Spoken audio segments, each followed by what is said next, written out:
Hey everyone! Those of you who are familiar with my work have probably noticed that I really love light and color. They're my favorite things about art, and I've been studying them a lot, and in this video I wanted to break down the basics that I always keep in mind when painting. To begin with, you all probably already know how light rays work. For example, sun rays come out and they fly in a straight line through space until they hit something. When this happens, the rays are absorbed and reflected. The color and texture of an object determine what percentage of the light is reflected and what percentage is absorbed. The darker the object, the more light it absorbs, which is why black surfaces heat up faster, and the lighter it is, the more light it will reflect. As for texture, the less glossy it is, the more light it will absorb, and correspondingly, the smoother and flatter the surface is, the more light it will reflect. Mirrors and metals are great at reflecting light, which is why we can see our reflections in them. It's kinda interesting also that a beam of light is basically invisible until it hits something. You can see it well in space.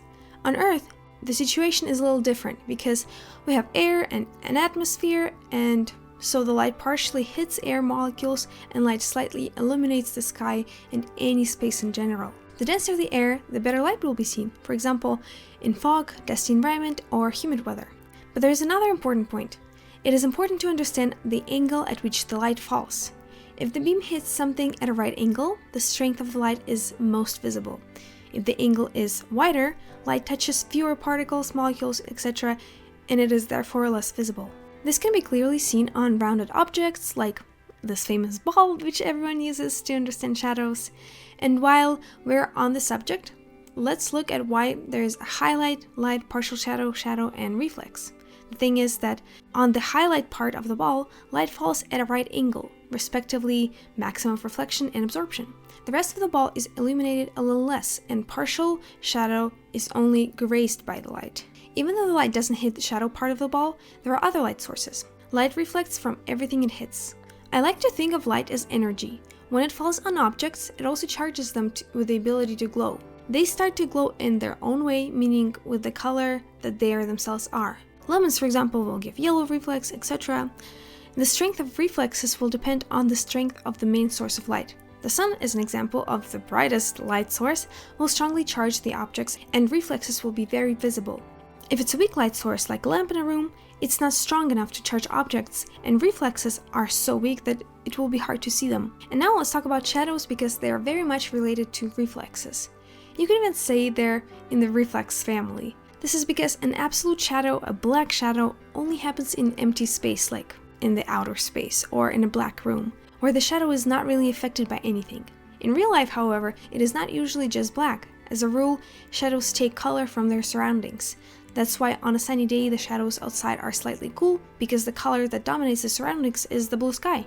And accordingly, in a red room, the shadows will be reddish, and at sunset, they will be warm. In short, shadow is also kind of a weak reflex, but there are places where reflexes are really weak, and such places are usually the darkest. They're called occlusion shadows. They form in places that even an ant would have a hard time getting into.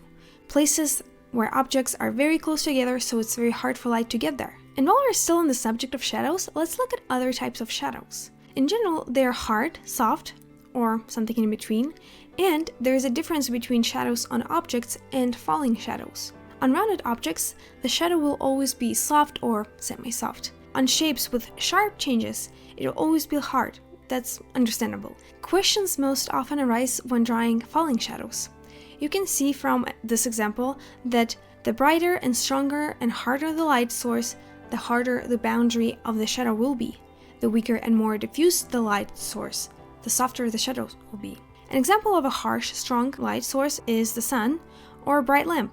They're usually considered a point light, which means that they are small in size. Strong diffuse light comes from bright light sources with a large surface area. An example would be a light box or an overcast sky. In their case, light kind of comes from everywhere, and the shadows are soft. A third kind of light sources is hard but weak light sources. They come from one point, but they are not very bright. Their beams don't stay the same. An example would be a candle or a flashlight. If we are close to them, we are well lit and the shadows are quite hard.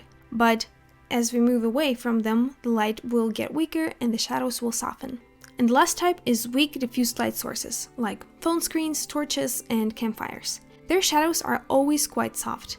And again, as you move away from the light source, its strength will decrease. So it's very important to know what light source you're dealing with to portray light and shade correctly. And of course, there are light sources that are difficult to classify, and they're somewhere in between the 4 types of light. Another thing I want to mention about cast shadows is that it's very important to understand how far away are the object that casts a shadow and the object that has the shadow. If those two are close, the shadows will be harder. If the object casting the shadow is far away from the other one and closer to the light source, the shadow will be softer. An example of such case is the shadow of an airplane on a sunny day. Ideally, shadows from the sun are always hard, but because the plane is so far away from the ground, the shadow has time to disperse and get soft. You can see the same thing if you take a flashlight and you move your hand closer to the wall or closer to the flashlight. So yeah, these are the basics of light. All this information is very easy to learn and understand and very difficult to put into practice afterwards. That's why art schools make us paint all these still lifes and basic figure compositions so that we slowly learn to put this information into practice. So I also want to advise you to do more lighting studies if you want to master the art of painting with light. Also, if you're interested in the topic of light, shadow, and color, please ask questions about what you want to hear in the next video. In the next video, I want to touch on topics of transparency, lighting effects in film photography, etc. So let me know if there's anything else that needs to be touched in that video. And in the meantime, draw and don't slouch.